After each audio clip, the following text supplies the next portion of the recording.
Yes, that's what I vote. Join me in the pledge, please.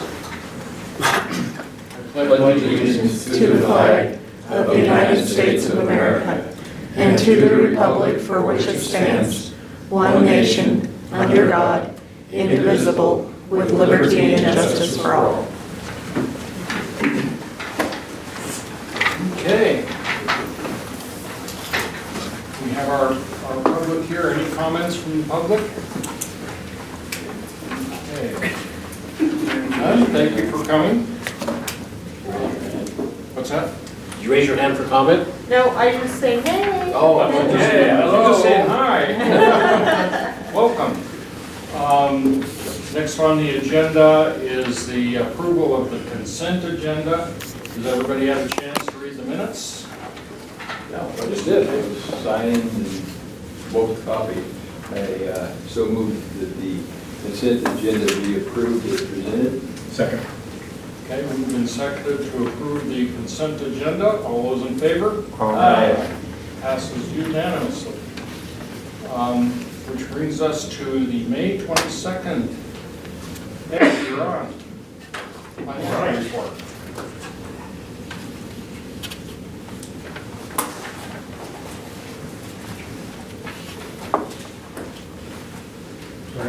In the finance.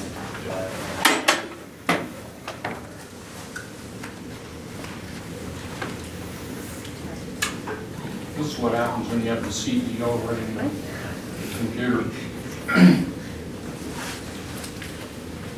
We got to watch Netflix during our last meeting. It's in 22 month end, May. And, right there. If you had put it in June, I would have found it.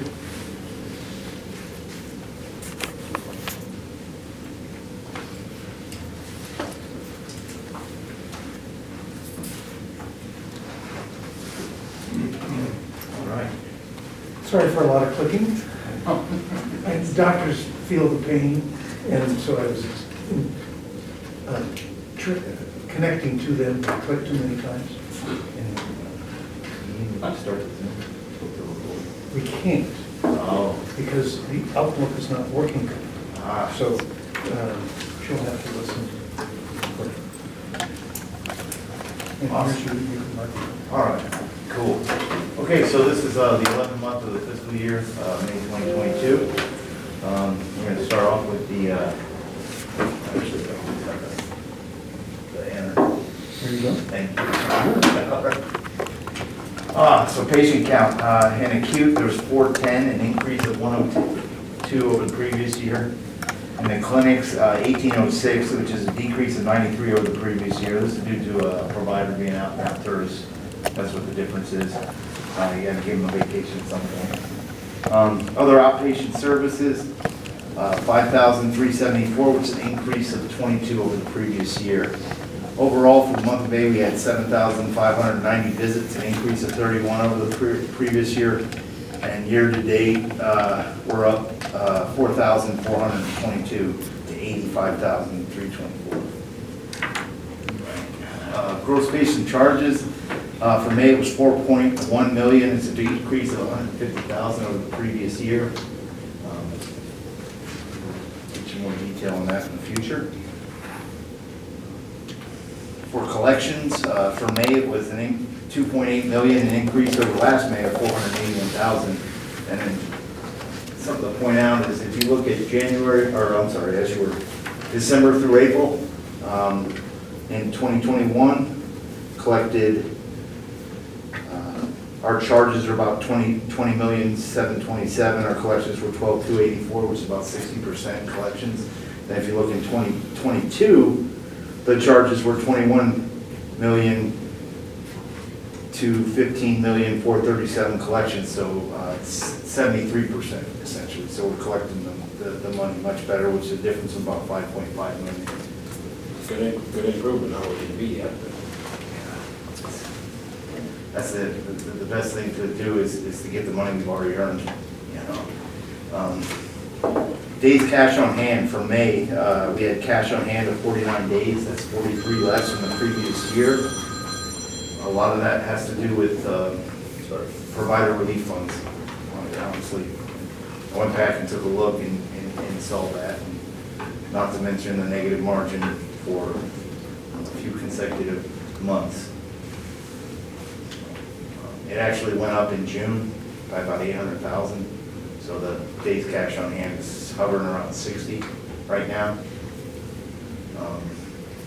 As far as monthly net income, for May we had a 4.1 million gross revenue, and what the big clicker is here is the revenue deductions at 2.3, which is the 1.140 of Medicare take back, which I'll go a little more in detail later on.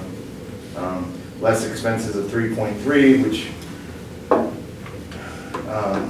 plus 5,000 in operating revenue and expense resulted in a deficit of 1.5 million.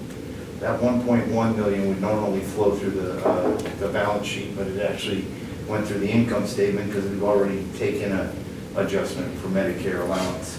So it actually had a debit balance instead of a credit balance. The profit and loss statement for through May year-to-date, total revenue of 32.3, less operating expenses of 37.5, plus non-operating revenue expense of 6.3, has a year-to-date surplus of 1.1. And just something to point out is if you look at February or March, April, and May comparatively, we saved. Let's see, and lowered it by 262 one month and another 171 the following month. So they're taking heed.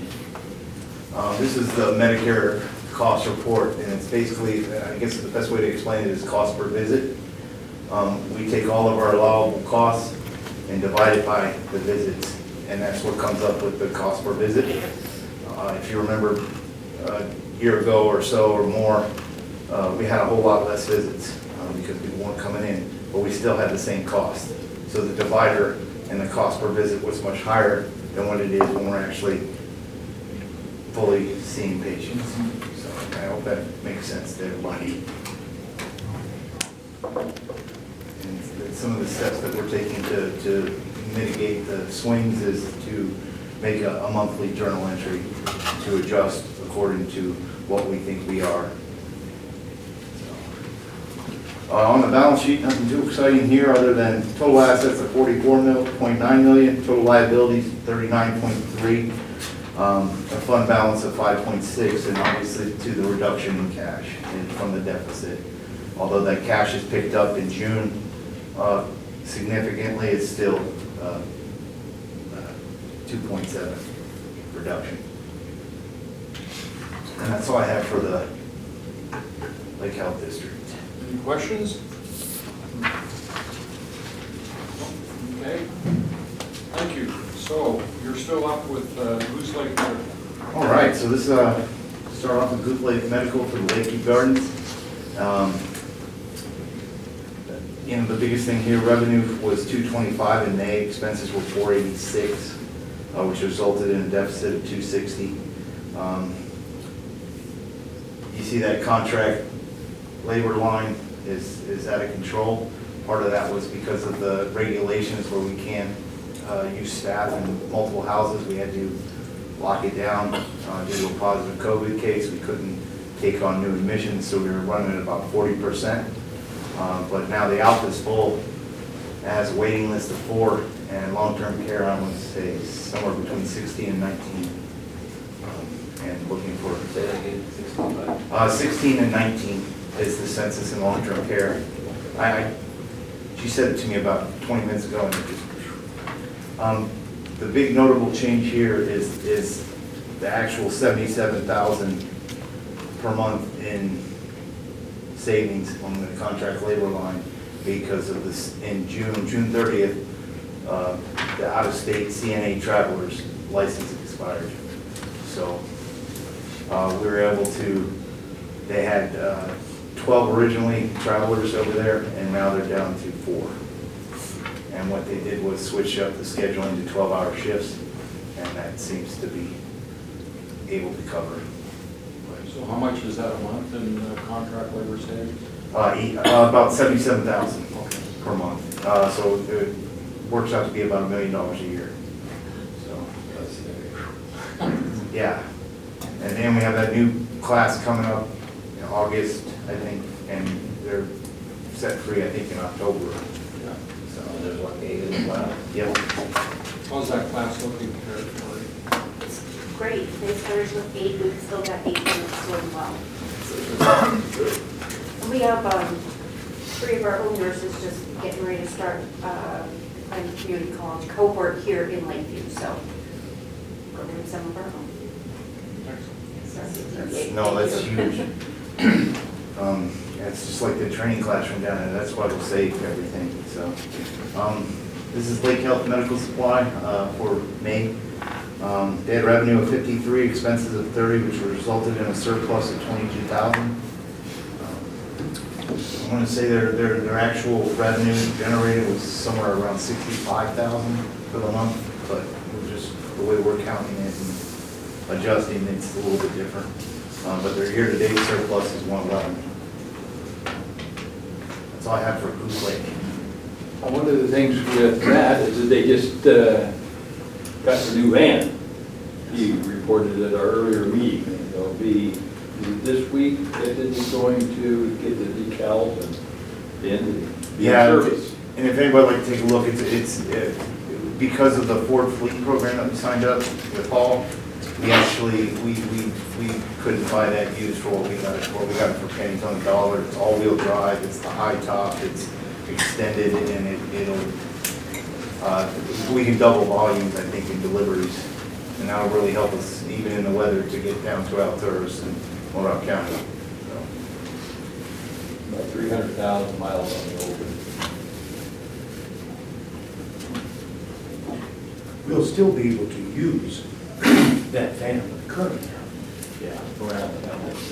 but this will help us greatly.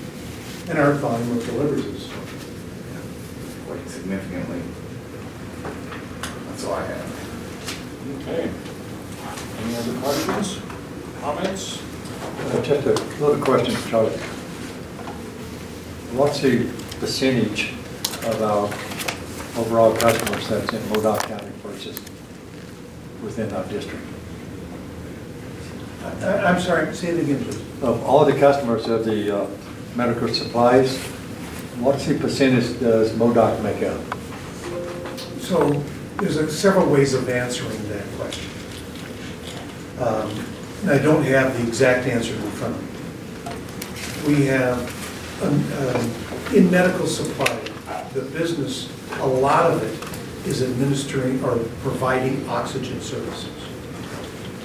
So sometimes people are on oxygen for an extended time period, sometimes they're on for a short time period.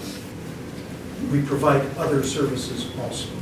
So we would really want to look at what percentage are on oxygen and other business. There are some estimates that I think you were saying that roughly 20% of our business is coming out of California. Okay. But I'm not sure if that defines the picture well. One of the reasons why is when people sign up for oxygen because they need that service, the way Medicare pays for it, they're on contract for a couple of years. And then that renews. So as that expands, that portion of the business isn't just the revenue or the number of doses. It's a combination answer. We'll have a better answer for you next week. It's just a curiosity. I fully support helping our neighbors out down south. I'd just like to, if they even increase it a little bit, that'd be good.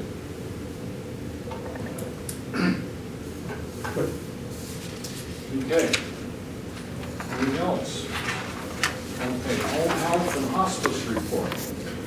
I think we sent out a copy of the report findings to the board members, so you should have already gotten that. Every year, as part of our, each of our organizations that get surveyed, whether it's the hospital gets surveyed, long-term care, assisted living, home health, hospice, They actually get 2 surveys. We recently finished our survey, and they want to make sure that you as a board member, you as a board, do get information about what each of these organizations do. Specifically, look at complaints, quality of service we deliver, ensure that we are meeting the rules and regulations, but also delivering care to the community. So one of the things I did is we sent out that recent report so that you could have a chance to see it. Did anyone have any questions about that or any issues? Mostly it's an update to give you an idea of kinds of service. Okay, good. Yep. So then the next thing that I have on our plan, Krista was going to be here and she'll come here in August, but had a conflict due to, I don't know, it was kids doing something really well on the base softball team, with some awards or something. I think, did they win the state championship? And I think it was, she got called away for that. I thought that was appropriate that she would attend. As part of our service, one of the things that I think there's also, you may have seen the fit test charges and the information about that.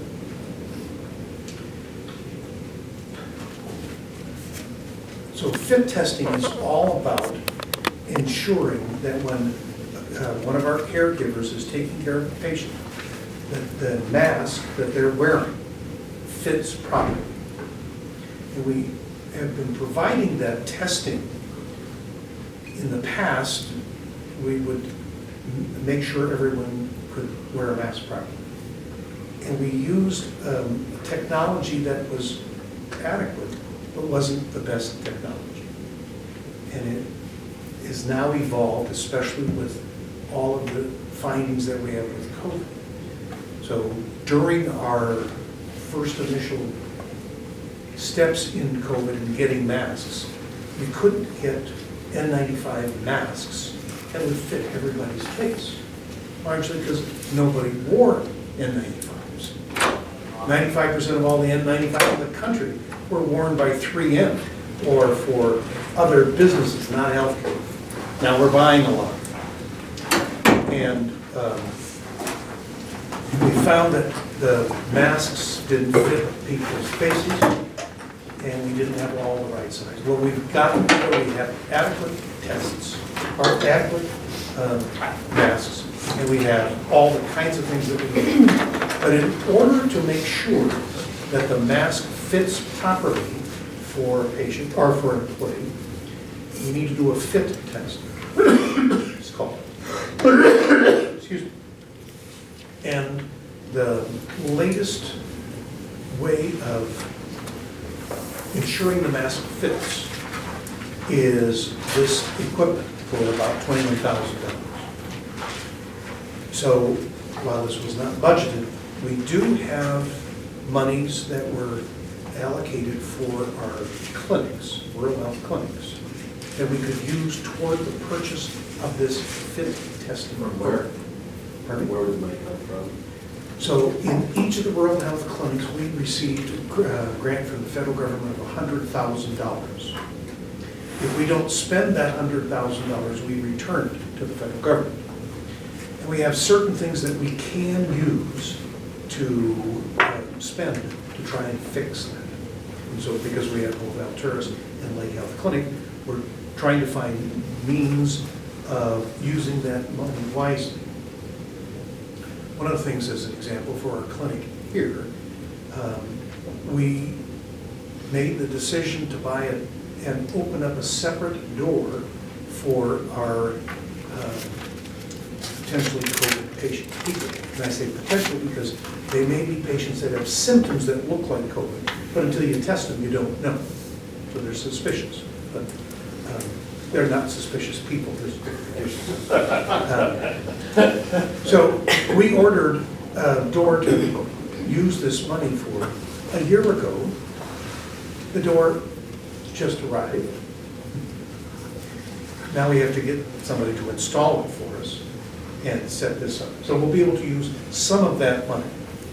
What I'd like to be able to do is use some of the money that we have for the Alturas Clinic to buy this fit testing. And because each of the clinics suffers from space, what we are going to do is have home health do the fit testing.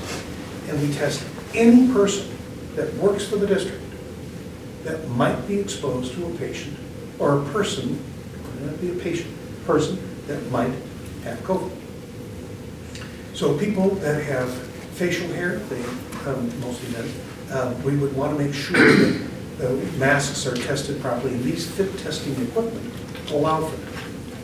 So what we're proposing is, and I'm asking for your approval, I didn't get the yellow thing right, is that you agree that we use the grant funds to purchase with the $21,000, buy the fit testing and the equipment, and the supplies.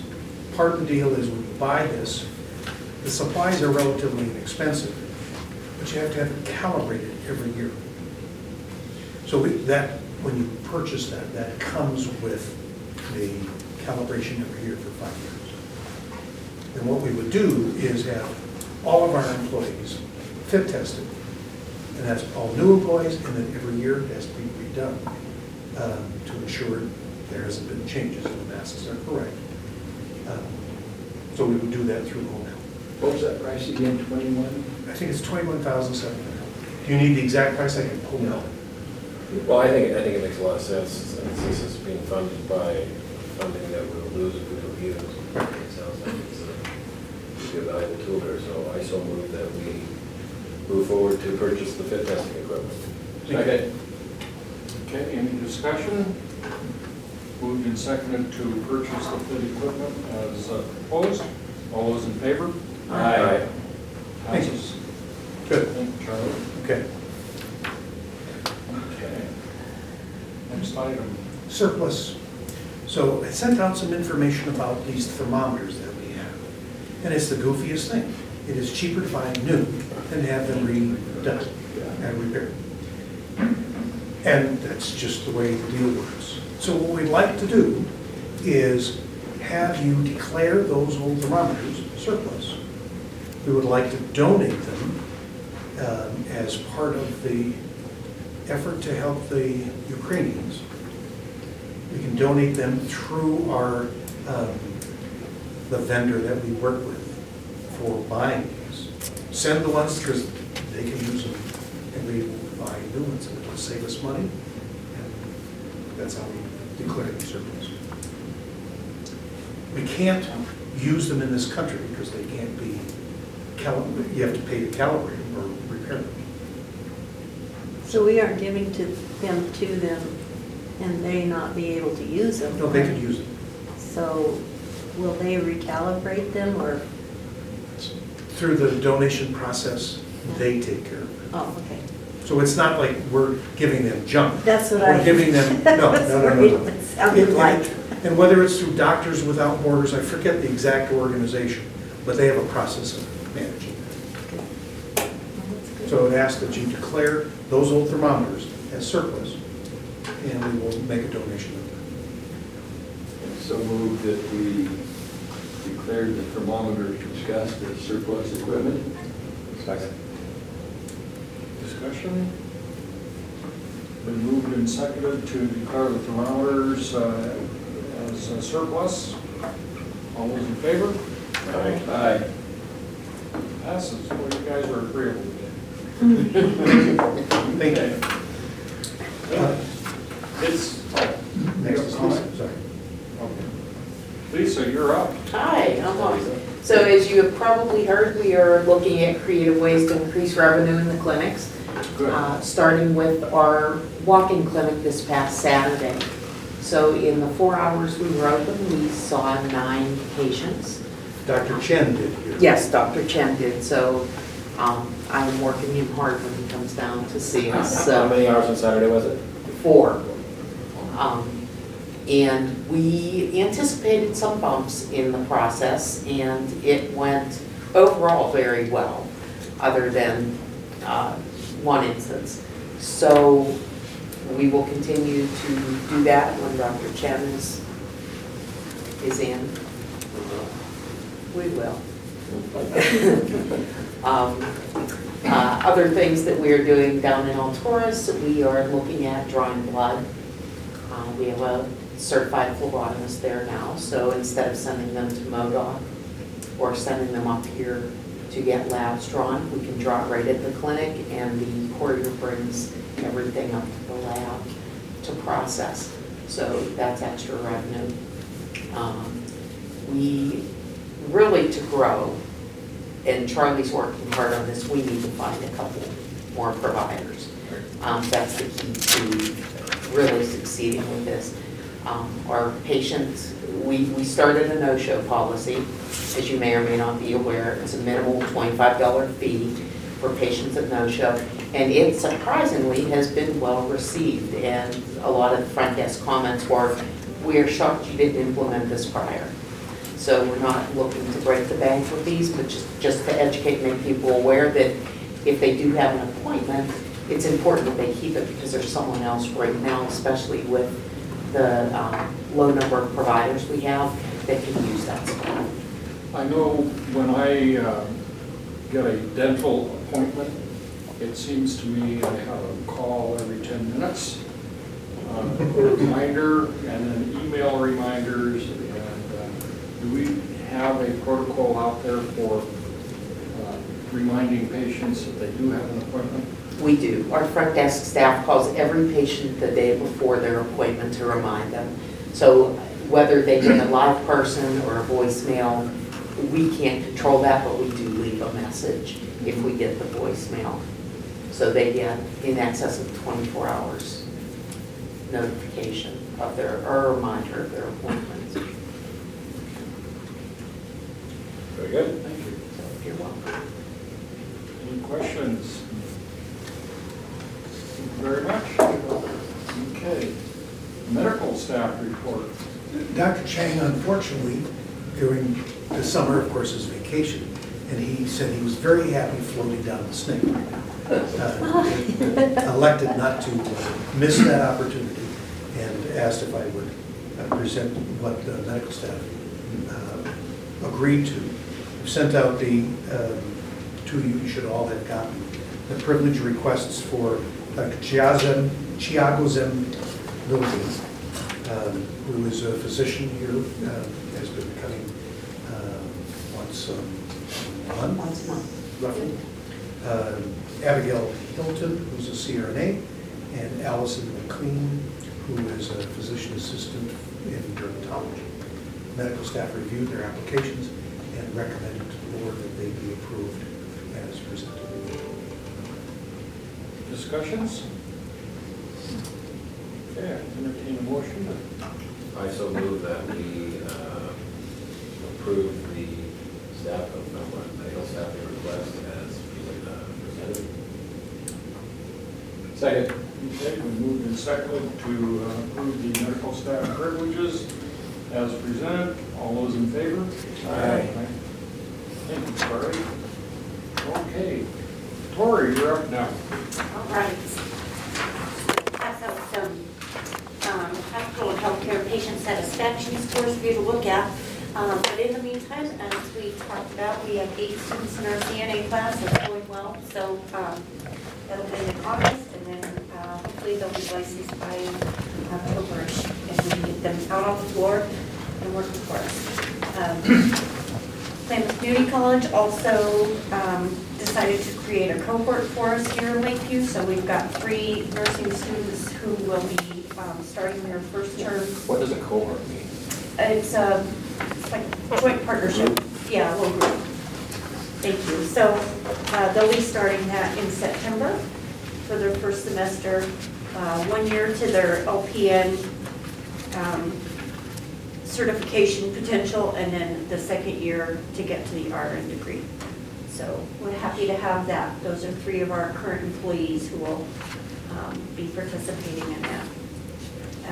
We have a local student getting ready to graduate from Plymouth Community College Nursing Program. She's in our OR doing her final capstone clinical hours, so hopeful she might decide to join us. We'll see how that goes. And that's kind of our, let's see, we've recently certified 2 nurses for our OB area and 1 more for our emergency department. So we're getting them all trained up over there, so that's great. Meanwhile, for these patient satisfaction scores, looking at the quarter 2 of 2022, we're headed in the right direction, doing very well, I think.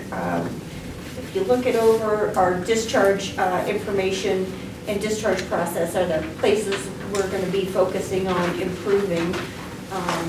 But other than that, I think things are going very well, and I hope this will show you that we're doing the best we can to take care of folks that we have staying in the hospital. See on the last page of comments that you gave somebody a horse. We had a patient who celebrated her 100th birthday, and so it was actually just a little plastic horse. She loved it. It was on her cake. So, try to make things personal. Very good. Yeah.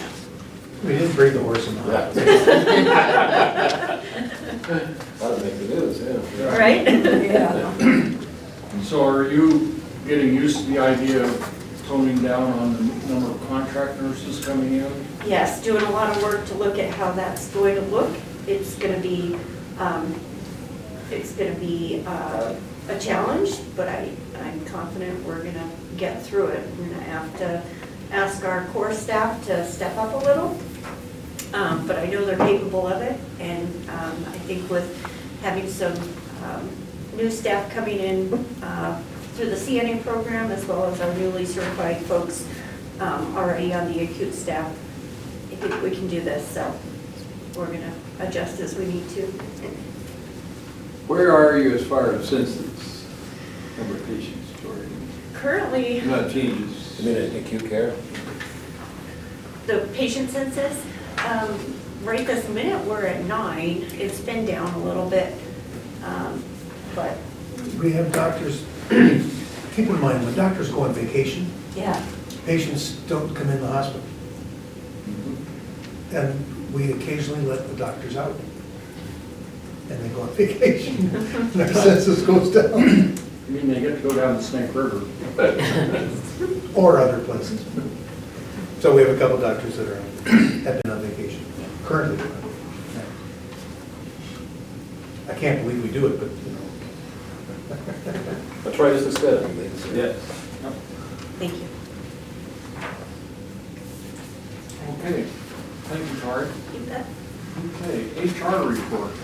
So, I'll give the HR report. Okay, so So there's nobody one there. of the main things I get to do is wear lots of hats. And right now, I'm the HR director. Rebecca has moved on to Alaska. Fishing is better than Lake County. Just saying.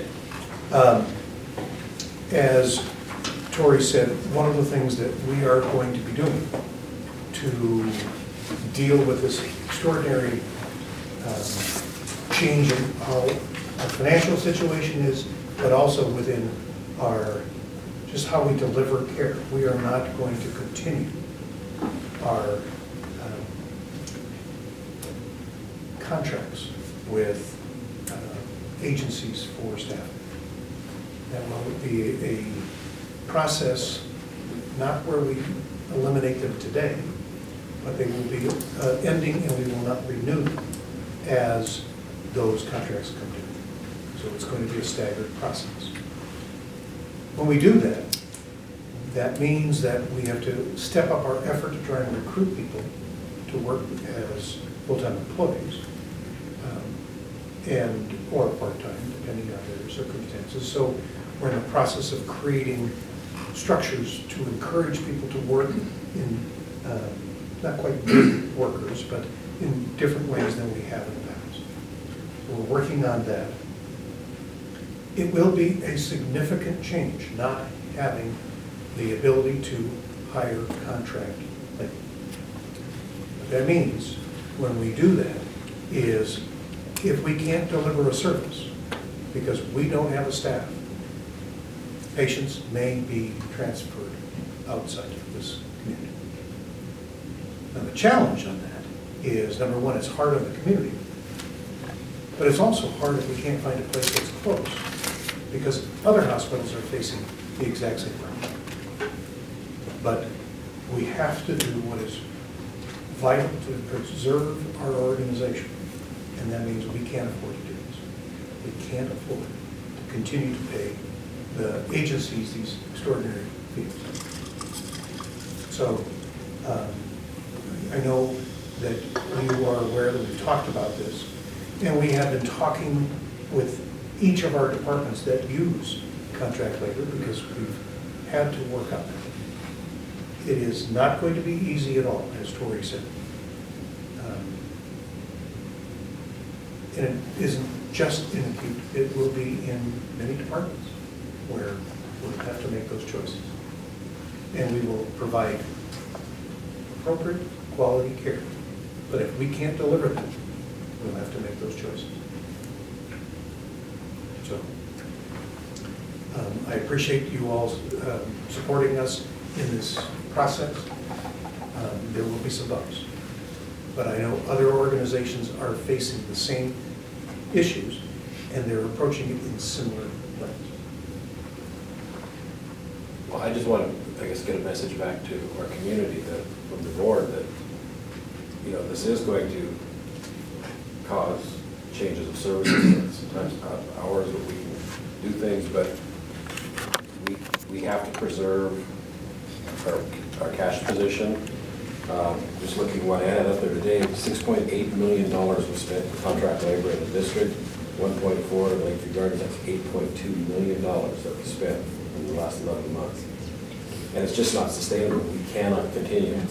So it is going to affect services, and we're sorry, but we really feel it's the right thing to do for the Lake Health District at this time. I think it's also important to point out that our core mission will continue intact. Right. As an example of the comparison, one agency that I read about their financial status, in 2019, their annual profit was $13 million. In 2020, their annual profit was $100 million. Some people were enjoying an enormous benefit from this enormous staffing challenge. And of course, during COVID, when we were busy doing all that we could to deliver the best care that we can, we wanted to staff this, and we did get financial assistance from the federal government to help us. But that money went quickly, and it's not sustainable. So we have to change, and we're going to change now. Any questions from the discussion? Was the net profit change, which business was that you were quoting? Well, I can't give you the exact name of that agency. Oh, you said one of the staffing agencies? Yeah. Okay. There are hundreds of staffing agencies. Some of them are quite large. The state, for example, contracted with a company out of Florida called Jogan. And keep in mind, here's Jogan, and they were supplying thousands of staff, not just nurses, lots of different people to the state of Oregon. And Jogan is based out of Florida, thousands. And the money was coming from FEMA. Well, FEMA's our taxpayer dollars. Can you give an example of, for instance, like what we would normally pay like an RN normally an hour versus what we're having to pay during? Let's just say it's 2 and 3 times what wages would be. I don't think it's appropriate to talk about wage scales. Right. So I can in a different setting, but suffice it to say, keep in mind, we don't know what those people that are working here under an agency contract actually get paid. What we know is what we are paying that agency per hour. And it's 2 and 3 times what we would normally pay for someone to work in that same position. Now, they may give a lot of that to the employee, they may not, I don't know. But all of the people that have worked here under these contracts, almost all, been extraordinarily good. Everyone that we can encourage to stay, we would love to. Some that aren't here, we appreciate what their service was, but we're happy that they're providing it elsewhere. That's part of the process. But our staff and managers are working very hard to encourage people to work here. Keep in mind, this is going to put an enormous strain on our existing staff. They will be putting in extra hours. Our managers are going to be pulling their hair out, trying to figure out how to provide the best care to our community. So we will get through this, but it will be difficult. Thank you for your support of our staff as they go through this. Well, hopefully, as time goes forward, this contract nursing is going to wrinkle out throughout the country, because more nurses will become available for long-term care. Please keep in mind, we use the term contract nursing, but it is lots of contract service providers. There are lots of people that provide that. And yes, there are lots of nurses and different skill sets and different levels. As another aside, Lisa mentioned that getting new providers in, any things on the horizon for the docs? It's better to under promise and over deliver. I met with some people that are involved in finding people, and they express some very confident words. I'll believe it when I see it. So yes, there's always prospects, and people say, "Oh, I got somebody." We've been very thankful for Dr. Chen. We can't convince him to spend more than 2 weeks here, but just saying, if he wanted to do 3 weeks, that would be very helpful. No pressure. No pressure. He went from 1 week to 2 weeks, so we are greatly appreciative of that, especially with the passing of Dr. Foster. Dr. Chen has stepped up and made an extraordinary difference in our community, so we greatly appreciate what you do. And our community members that you're caring for are most appreciative, so thank you for that. We Second. continue to look for quality Yes, positions thank you. like Dr. Chen. Other questions I could answer about HR? It is my goal to have a replacement for Rebecca as soon as possible. That's my next question. I have interviewed some people, but everything sounds great until you look under the covers a little bit. Maybe another position for Dr. Chen. Another position for you. HR, would you like to accept? Yeah. Work with everybody. So I appreciate you bearing with me when Susie's not readily available here, or I can only wear so many hats at once. Okay. So should I go into my So other your reports? report, everybody gets to fill out their, If everyone would fill out the annual conflict of interest statement, we would appreciate that, and thank you for those that have, and the patient survey, so that we can complete that. It's not always gloom and doom, and it sometimes feels like that. There are a lot of things that are really positive that are going on. We did get a grant for $20,000 to buy a power load gurney lift for our emergency services. We got the money, we ordered the lift. It cost us a little bit more than that, so it cost the district a couple $1,000 to buy the unit. But this is an added part of the service that we deliver in our ambulance services, where we'll be able to lift patients in a safe fashion, whereas having a couple of people lift somebody, sometimes in uneven ground or people that are larger, then it's safe to do, or just a couple of people just really supports them. So, I believe, no, maybe we didn't send out the latest grant information. We'll get that to you. Sorry, I think I got it yesterday, but I didn't get it forward. I do want you to know, we get a lot of grants. And it is, what grants do for our community is it brings in outside dollars to provide services or to buy things that we wouldn't otherwise be able to bring into the community.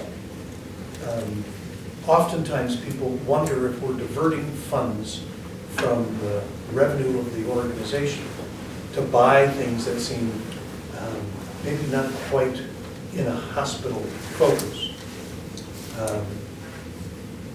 We will do a better job of explaining when we get grants how the money is being spent. So that's, sometimes we forget when we get this money, well, gee, let's use it to benefit the community. But in fact, it wasn't from our, it was outside money coming in, just like this $20,000 grant. That's a huge benefit to our community, where in the past, we might have had to rely on grants or gifts from Collins, McDonald, or other similar kind of foundations. An example of extraordinary grant we got several $100,000 to help us put together our prevention program that's currently not currently, is embedded in the basement of the senior center. All of that was paid by grants from outside sources. And we're using that to benefit our community. So there's a great deal of money that's on the horizon for that. We talked a little bit about, I think I told you a little bit about how in the mental health arena, the state has been allocating significant amounts of money because it's realized in its infinite wisdom that as a state, Oregon has not put a lot of money into mental health services. It's trying to make up. It's not always all clear on how it's being spent. But we recently got the $1.2 million grant for our behavioral health resource network. We have to spend that in the next 18 months. But again, that's money that's coming from, frankly, coming from the pot tax dollars. So that money will be continuing. And we'll be getting, and this was based on an allocation established by the state. It wasn't a competitive grant where we had to promise we could do something. We applied for it and asked for $5 million. They didn't give us the full $5 million. But why not ask for more if you can get more? We are slated to receive another $1.4 million in housing support grants. We haven't received that. It's been allocated by the state. Again, it's not competitive. So after we become the recipient, and we expect to, we'll know in a couple of weeks, then we would be able to use that money to look for ways to improve our housing needs. A lot of what we do in these grants as we get them is try to define how we'll spend the money. A lot of it is give us some money to think about and use it for. Because we don't have good answers.